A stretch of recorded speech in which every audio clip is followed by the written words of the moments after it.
चलो अगर इन्हें अच्छा लगेगा हम तो उधर हाँ ये भी सही है। तो तुम नीचे उतर जाओ, मैं बने रहे बाजाल कहेंगे अब तुम्हारा नहीं बन रहा, हमारा तो बन रहा। और वैसे भी ये हमारा स्थान है, तुम्हारे वाले की व्यवस्था नहीं हो तो बताओ हम क्या करें। बेटा संपूर्ण पृथ्वी हमारे। तुम्हें तो धन्यवाद देना चाहिए कि हम तुम्हें रोके ना अपनी जगह में, और तुमका तो उधर कौन हो चाहिए। ऊंची वाले में सब। हाँ चलो बने रहो, कोई बात नहीं।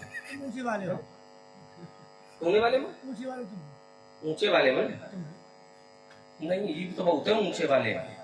चलो परशुराम जी, अब आप जो चिंतन दे रही है मेल नहीं खा रहा है कि जब इन्होंने जान लिया राज समाजे इलाज न जानी, तो ये साधु भूप बोले सुनवानी, ये पहले है कि लखन राम डर बोल न सके, ये पहले आगे का पीछे, पीछे का आगे न करो, ठीक है। ये साधु भूप पहले बोले है ना, वो बात की बात है। और रही बात अगर मिथिला की नारियों की, तो हमने कहा था वचन नखत अवली न प्रकाश, तो इनके अगर वचनों का प्रकाश था तो इनके वचनों का प्रकाश मिथिला की नारियों तक पहले पहुंचना चाहिए, क्यों नहीं पहुंचा। बात इतनी है ना, नारियों तक क्यों नहीं पहुंचा, इस बात पर आप चिंतन कर लें। अच्छा थोड़ी सी बात एक और है। आपने कहा कि हम तुमको तो हमारा धन्यवाद देना चाहिए, तुम्हें हमारा उपकार मानना चाहिए। गुरुदेव जिसके चरण में तुम्हें डाले छुआवे, क्या उससे बोलना चाहिए। बोले हम बड़े, हम तुमसे कद में बड़े, हम तुमसे पद, हाँ बड़े हो, कद में तो बड़े ही हो, तो दिखाई पड़ रहे हो, तो कोनो बड़ी बात नहीं है। अच्छा हिंद तो नहीं रहे हो, होम वाला सब लिए जा रहे हो, दूसरे के भाग कल नहीं गए आते हो यहाँ बड़ा, तो ये सब अच्छी बात नहीं है। देखो एक बात बताएं, कद में भी आप बड़े हो, पद में भी आप बड़े हो, कद में बड़े, पद में बड़े, लेकिन आपने कहा हम ज्ञान में बड़े, ज्ञान में भी बड़े हो, सब में बड़े हो, लेकिन एक चीज में आप हमसे छोटे हो। क्योंकि आपने कहा हम ज्ञान में बड़े हैं, तो आप अगर ज्ञान में बड़े हो तो मैं हूं भक्त, मैं भक्ति में बड़ा हूं, और भक्ति सदैव श्रेष्ठ है, ज्ञान से भक्ति सदैव श्रेष्ठ है, तो यहाँ पर मैं बड़ा हूं। अच्छा चलो अगर बड़े हो, कद में बड़े हो, पद में बड़े हो, तो एक मतलब का ज्यादा बोलोगे, ज्यादा बोलने का अधिकार बड़ेपन से थोड़ी मिलता है। अगर उचित बात है तो छोटा भी अधिक बोल सकता है, और अगर बात अनुचित है तो बड़े को भी शांत रहना पड़ता है। आप कह रहे हैं कि गुरुदेव ने जिसको चरणों में डाला हो उसका क्या ये व्यवहार होना चाहिए, आशीर्वाद दे दिया, आशीर्वाद दे दिया तो हमारे सामने बोलने लगे, ताल ठोकने लगे। अरे गुरुदेव ने हमें आपके चरणों में डाला, हमने आपको प्रणाम किया, तो उस समय आपका व्यवहार दूसरा था। कोई बालक अगर अपने से बड़े व्यक्ति को किसी को प्रणाम करता है, अब जरा सामाजिकता में इसे समझ लें, कोई भी बड़ा व्यक्ति है, श्रेष्ठ व्यक्ति है, कोई श्रेष्ठ व्यक्ति आया, किसी बालक ने, छोटे ने उसे प्रणाम किया, बड़े के नाते है ना, अग्रज है, श्रेष्ठ है, ज्येष्ठ है, इस नाते आपने उन्हें प्रणाम किया। और प्रणाम करने के बाद अगर बड़ों का व्यवहार बदल गया तो आप क्या करोगे, क्या सोचोगे कि हमारे पिताजी हैं, इनके विपांश हुए, इनका विरोध नहीं करेंगे। अरे सिद्धांत तो ये होना चाहिए कि जिनकी आप पूजा करते हो अगर वो अनुचित मार्ग पर जाए तो उनका भी विरोध होना चाहिए, ये दंड विधान का नियम है।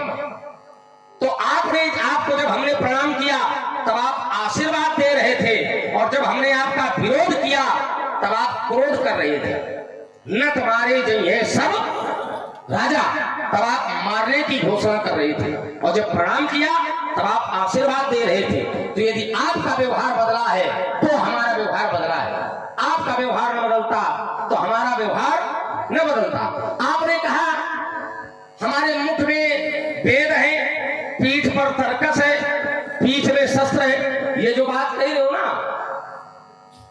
क्या बता रहे हो, नवई विरोधे नहीं कल्याणा शस्त्री मर्मी प्रभु, और हाँ ध्यान दें, आप लोग सुन रहे हैं बड़ा ही सुंदर भार्गव श्री परशुराम जी और श्री लक्ष्मण जी का बड़ा ही अद्वितीय संवाद आप सभी लोग सुन रहे हैं। इसी पर प्रभावित हुए आप आदरणीय सुभाष आचार्य जी, आपकी ओर से 51 पुष्पमुद्राएं भार्गव श्री परशुराम जी के चरणों में और 51 पुष्पमुद्राएं श्री लक्ष्मण जी के चरणों में सादर समर्पित हैं।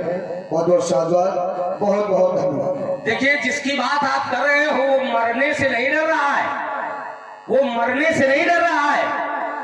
उसको डर है किस बात का है? वो कहता है उतर दे तो कोई बधवा अभागे, और अगर मरना ही है तो कसर मरो रघुपति सर लागे लागे। तो तुम्हारे शस्त्र से नहीं डर रहा है, तुम्हारे शस्त्र से जो उसकी गति होगी उससे डर रहा है। अगर मरने है तो मुंह छुपाऊं जा करके, तो शस्त्र का भय नहीं है। अब आप कह रहे हैं कि हमारे मुख में वेद है, पीठ में तर्कस है। चलिए, आपके अगर मुख में वेद है, आपके आगे वेद है और पीछे शस्त्र है, तो अगर वेद आगे है तो वेद रखना, वेद अपने घर में रखना। बहुत लोग ऐसे होते हैं इस समाज में। आप लोग बताओ, आप लोग कितने लोग हैं जिनके घर में रामचरितमानस है? कितने लोग हैं? बहुत लोग होंगे। अच्छा, उन बहुत लोगों में इस ग्रंथ का अध्ययन माने पठन पाठन कितने लोग करते हैं? बहुत लोग ऐसे ही किया, ग्रंथ है लेकिन एक कोने में धर देते हैं।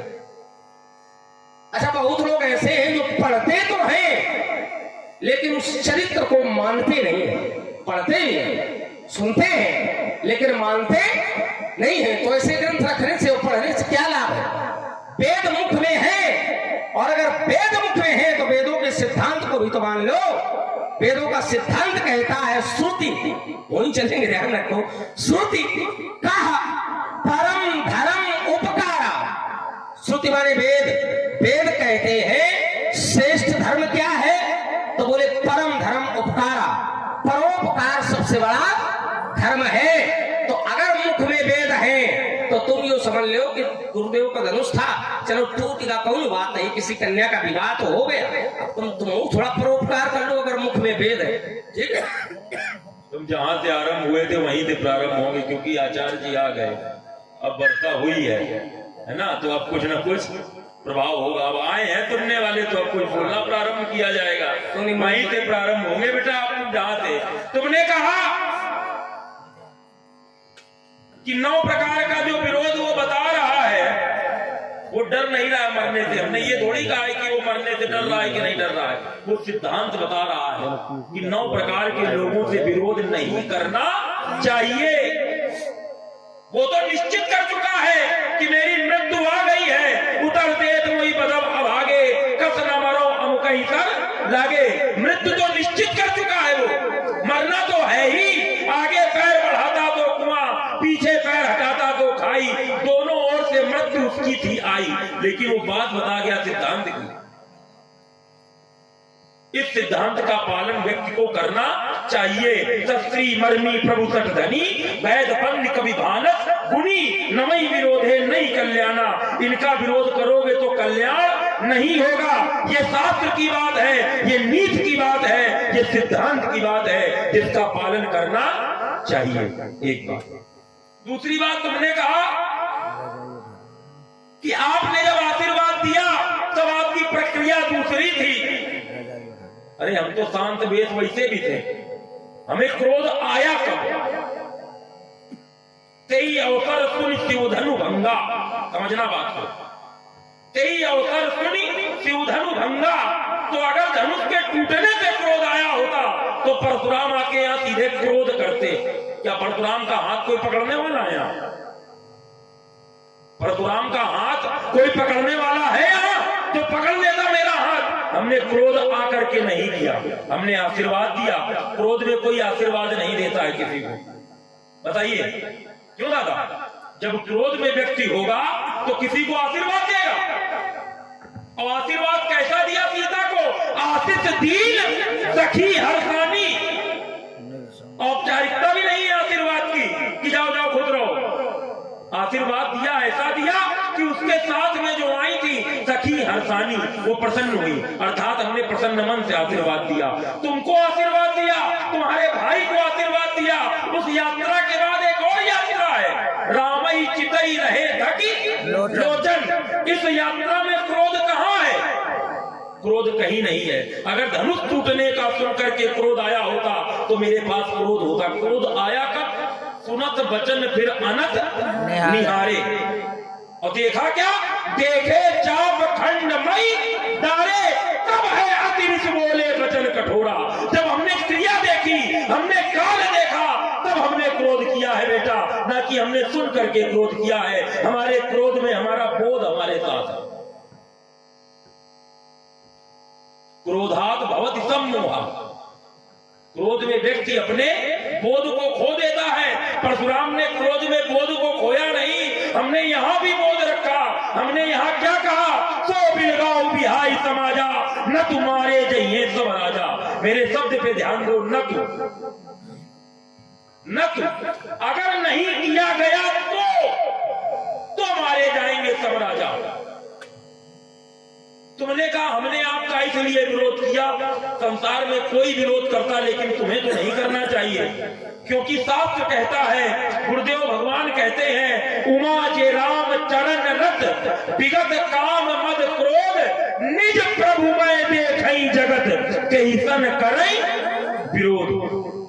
भगवान शंकर कहते हैं कि हे उमा, जो राम के चरणों में रति रखने वाला है, उसकी दृष्टि कैसी होती है? निज प्रभु में देखई जगत के सन करई विरोध।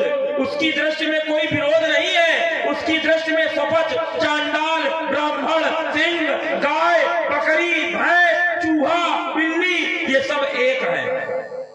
निज प्रभु में देखई जगत के सन करई विरोध। कौन?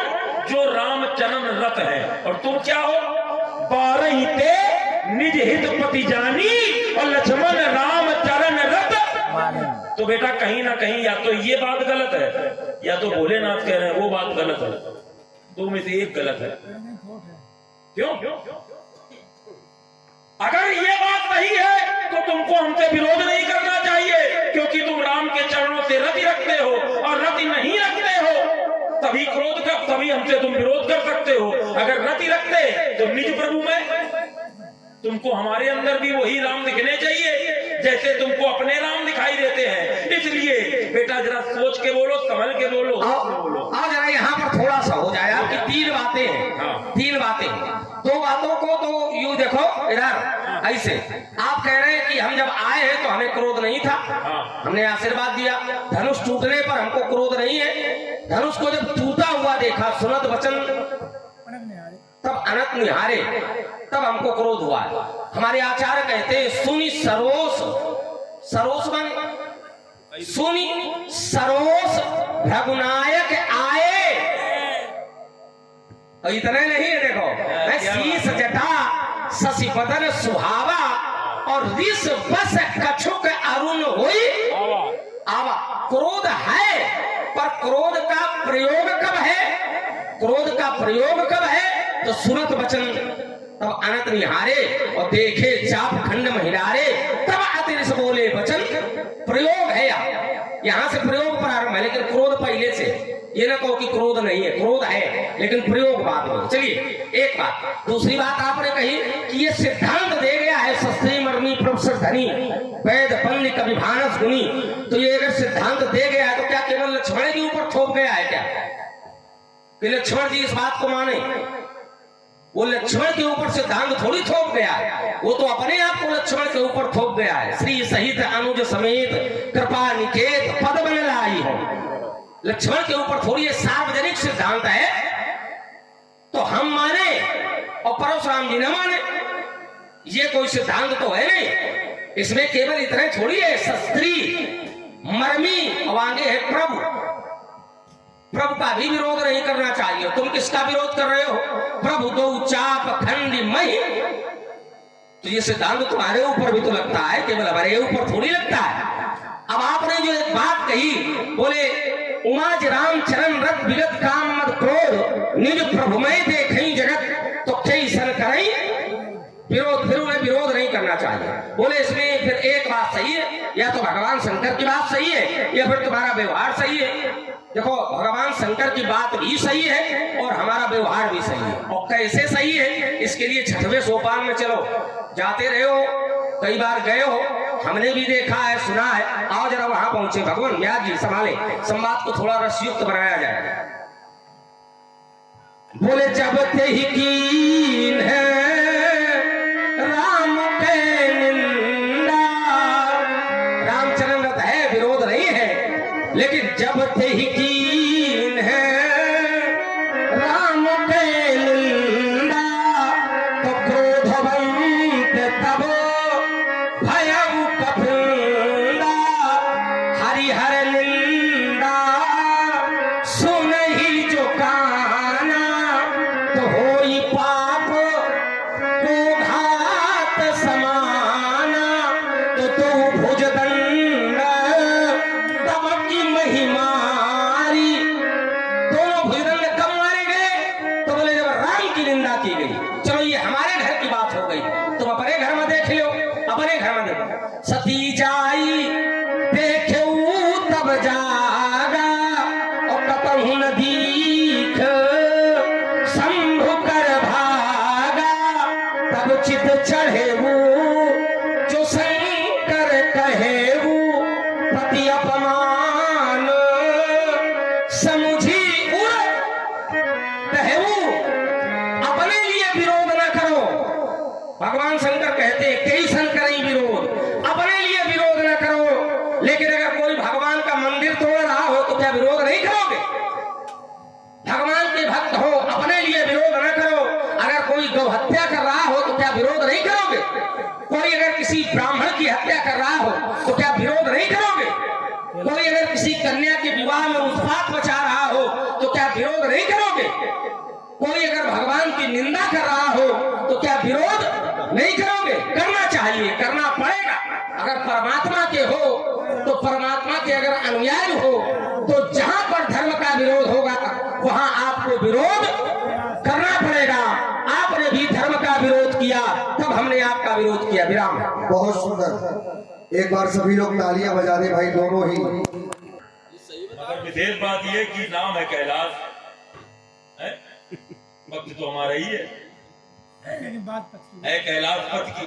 अब वो तो इसलिए है ना क्योंकि कुछ ना कुछ वहाँ संबंध है। आइए वहीं से लेते हैं जहाँ से प्रारंभ हुए थे। अब बात कैलाश क्यों रही थी? हैं? इन्होंने कहा वो जो 9 प्रकार के सिद्धांत है क्या लक्ष्मण पे ही थोपे गए हैं? तुम भी तो मानो। तो एक उन्होंने शब्द निकाला, इन्होंने प्रभु। प्रभु प्रभु माने क्या होता है? समर्थ स्वामी। समर्थ स्वामी। प्रभु माने राजा भी होता है। प्रभु माने यहाँ समर्थ स्वामी से नहीं है बेटा, यहाँ प्रभु माने राजा से है। यहाँ प्रभु का अर्थ समर्थ स्वामी से ना होकर के सीधे सीधे राजा से है। इसको और स्पष्ट कर दे कैसे? एक और ब्रह्मचारी गया कहा उस सभा में, तो उसने क्या कहा? खायऊ फल प्रभु लागी भूखा, और कपि स्वभाव ते तोरे रूखा। तो प्रभु का अर्थ राजा से है, इसीलिए वो राजा क्या मेरा राजा है? धनुष तोड़ने वाला। बेटे चूर में चूर देते हैं एकदम। तुमने जैसे उठा के धरी थी हमारे ऊपर ये बात कि प्रभु का विरोध तुम क्यों कर रहे हो, तो प्रभु माने राजा होता है, धनुष तोड़ने वाला राजा है, और राजा होगा वो तुम्हारे लिए होगा। यहाँ जो लोग आए हैं उनके लिए होगा, हमारे लिए वो क्या है इसके लिए तुम्हें नहीं पता है। तो अपने बड़े भाई से जाकर के पूछ लो, धनुष तोड़ने वाले के साथ मेरा क्या संबंध है? तुम्हारे भाई ने कहा था कि नाथ संबोधन ये भंज निहारा, नाथ संबोधन ये भंज निहारा, ये होई एक दास तुम्हारा। तुम उसको प्रभु बना के मेरे सर पे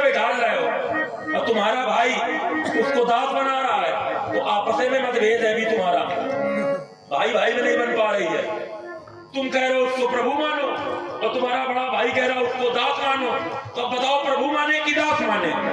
क्यों भाई कहती रही? और एक बात तुमने कहा क्रोध है, मात्रा कम है।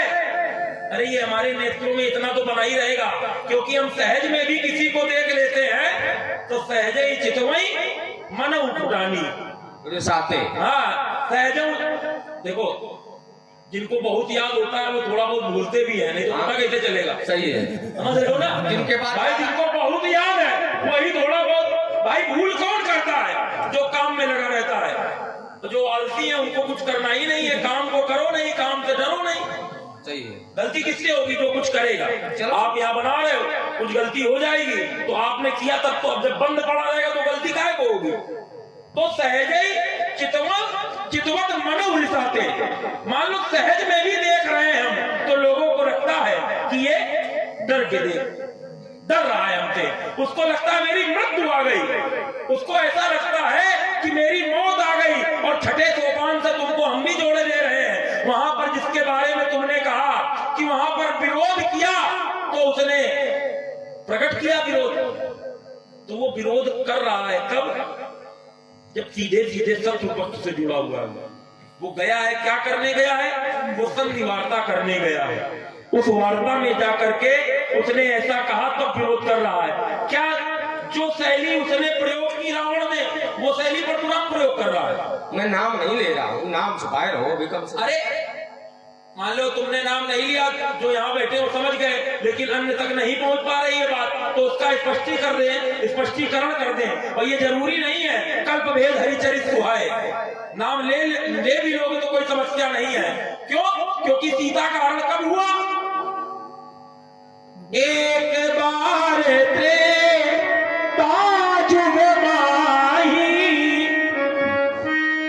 क्या हो गया बहन जी? शंभु गए तुम भजन सिपाही,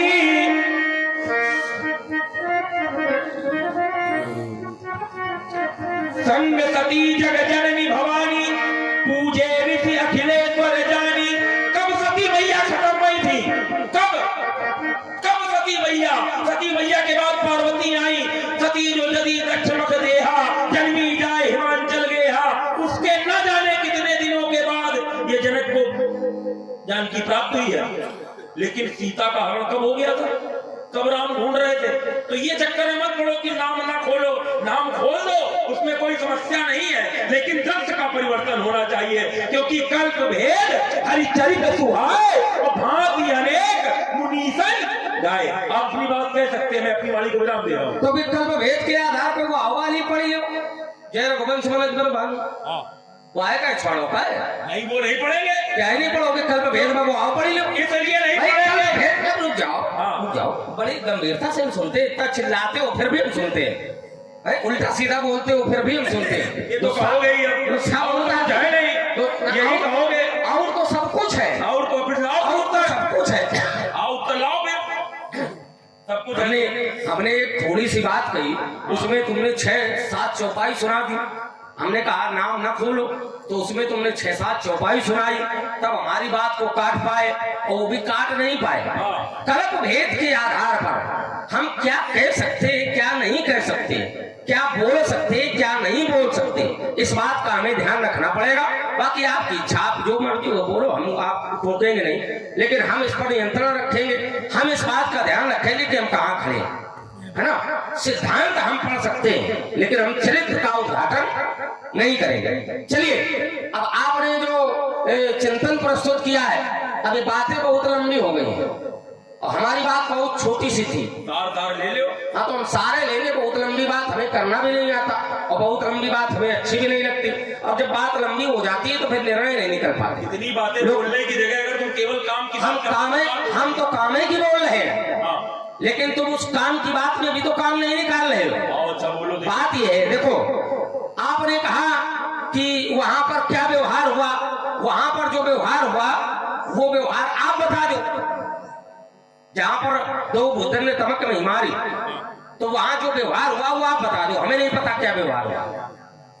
हम नहीं जानते क्या व्यवहार हुआ, और हम जानते भी होते तो कहते ना। यहाँ आप कह सकते हो कल्प भेद के आधार पर, आप तो समय कुछ कह रहे हो तो आप कह सकते हो, लेकिन हम नहीं कह सकते।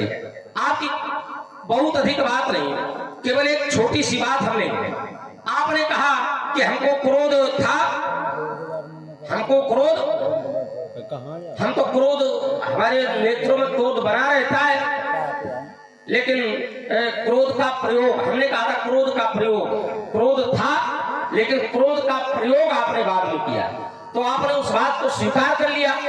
अब जब आपने स्वीकार कर लिया तो हमारी और आपकी बात का जो विरोध था वो यही समाप्त हो जाता है। हमारी और आपकी बात का विरोध समाप्त हो गया, क्योंकि हमारी बात थी आपने प्रयोग बाद में किया है, लेकिन क्रोध था और आपने उसे स्वीकार कर लिया। एक बात तुमने बड़े विरोध में कही कि जिसको ज्यादा याद होगा वो भूलेगा भी, जिसके पास ज्यादा होगा वो भूलेगा भी। हाँ, ये बात सही है, जिसके पास ज्यादा होगा वो भूलेगा, लेकिन तब तो कोई नहीं भूलता है। क्यों भाई, आप फसल काटते हो तो गेहूं भूल जाते हो, क्या करें? भूसा भले भूल जाओ, तो जिसके पास भूसा ज्यादा होगा वो भूल जाता है, लेकिन तब तो जो होता है उसको लोग नहीं भूलते जल्दी जल्दी। भाई देखो, उत्तर यही दे दे, नहीं यही कहे दे, नहीं यही हो जाए उत्तर, वही उत्तर हो जाए। चलो जिनके पास कम जमीन होती है वो गेहूं नहीं भूलते हैं, और जिनको पता नहीं हमारी जमीन कहाँ है तो तुम गेहूं बता रहे हो, जमीन तक भूल जाते हैं। भूलेगा तुम हो कौन चक्कर, भूलने की बात है नहीं, वही बात सुनो तो एक क्षण, तुम गेहूं कह रहे हो, लोग जमीन भूल जाते हैं। एक क्षण रुको तो, इधर रुको तो, रुको, तुम अपनी बातें में फंस रहे हो। क्या कह रहे हो कि जिनको पता ही नहीं जमीन है, जिनको पता ही नहीं, जब पता ही नहीं तो भूलने की बात है नहीं। अरे भूलने का नहीं है भाई, भूलना किसे कहते हैं? जो पता हो, जो संज्ञान में हो और मस्तिष्क से उतर जाए। जब पता ही नहीं है, जब पता ही नहीं है तो इसे भूलना थोड़ी कहेंगे। इधर समझो तुम अर्थ गलत ले रहे हो। हम शरीर मोटा दे लेकिन बुद्धि मोटी ना हो, शरीर मोटा हो बुद्धि मोटी ना हो। क्या अर्थ ले रहे हो तुम? क्या? हमारे कहने का मतलब ये है, तुमने कहा लोग तत्व नहीं भूलते, भूसा भूल जाएंगे, गेहूं नहीं भूलेंगे, तो हमने कहा जिनके पास सीमित मात्रा में जमीन होती है वो गेहूं नहीं भूलते। ये बात अलग हो गई। नहीं, यही बात हमने, ये बात अलग हो गई। यही हमने देखो यही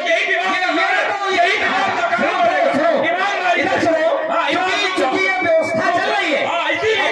तुमने कहा था कि जिनको पता नहीं है, पूरी बात सुनो, कि जमीन कहाँ, पूरी बात सुनो, मैं कहा क्या, चलो अच्छा, इधर भी सुन लो, लोग बैठे सुन रहे, तुम ये नहीं सुन रहे हो। अब तुम खिसिया रहे, नहीं खिसिया नहीं रहे, ईमानदार, ना खिसिया नहीं रहे, ईमानदार से अच्छे मन से। हमने क्या कहा था, हमने कहा था जिनके पास कम जमीन है वो नहीं भूलते हैं गेहूं, जिनके पास असीमित है, असीमित माने उनको पता नहीं हमारी कहाँ कहाँ जमीन है, ये अर्थ है मेरा कहने का, ये भाव है मेरा कहने का। जिनके यहाँ 2 गैया बली है तो उनको पता इतने दूध है, और जिनके यहाँ 400-500 गैया बली है, 4-5 हजार बली है, तो 10-20-50 लीटर उनका दूध बही भी जाए तो पता न चली कहाँ बहेगा।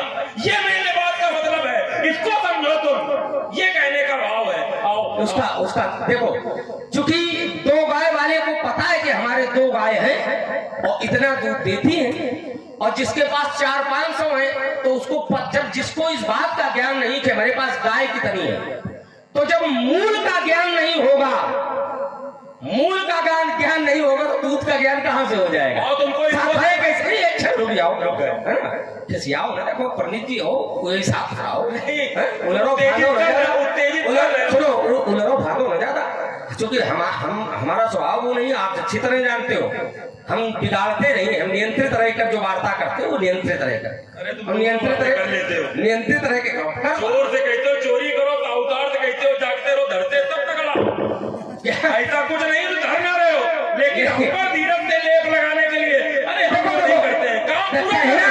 हाँ, काम पूरा करो, सब कुछ धरो, सब कुछ कहाओ, सब कुछ बताओ, लेकिन नियंत्रित नहीं करें, संवाद का क्रम न बिगड़ने पाए, है ना, हल्ला मचा के नहीं, चिल्ला के नहीं, और किसी का अपमान करके नहीं, समाज को अच्छा लगे वो बात करें, हम और आप दोनों लोग, है ना। अब देखिए, जिसके पास असीमित है चलो ये बातें सब तो होती रहती हैं प्राय, है ना, ये कोई बड़ी बातें नहीं है। बड़ी बात क्या है, भगवान आप संभाले जरा, आपके साथ होगी थोड़ी सी। ये बात बड़ी बात क्या है, सुनहु देव सब धर्मों से समान, सुनहु देव सब धर्म समान। क्यों भाई, प्रभु माने राजा, प्रभु माने राजा। राजा को प्रभु क्यों कहा जाता है, क्योंकि राजा भी स्वामी के रूप में होता है और समर्थवान स्वामी के रूप में होता है, इसलिए राजा को प्रभु कहा जाता है। जो समर्थवान होगा, स्वामी होगा, उसे प्रभु कहा जाता है। और इसका अर्थ यही निकलेगा हर एक स्थान पर जहां भी आप पढ़ोगे। हाँ, कुछ स्थान ऐसे हैं, कुछ स्थान ऐसे हैं जहां प्रभु का स्वरूप बदल जाएगा, प्रभु का अर्थ बदल जाएगा। अगर सांसारिक सत्ता में प्रयोग करोगे तो सांसारिक सत्ता में चाहे वो राजा हो, चाहे कोई बलवान व्यक्ति हो, अगर कोई बलवान राजा नहीं है, बलवान व्यक्ति है, समर्थवान है और हमारा स्वामी है, तो उसे भी प्रभु कहा जाएगा। राजा चूंकि स्वयं में समर्थवान है और अगर वो स्वामी है तो उसे प्रभु कहा जाएगा, इसलिए राजा को प्रभु कहा जाता है। और इसी सुंदर प्रस्तुति में आप हैं भाई श्री राजू जी, राजू भैया की ओर से ये 51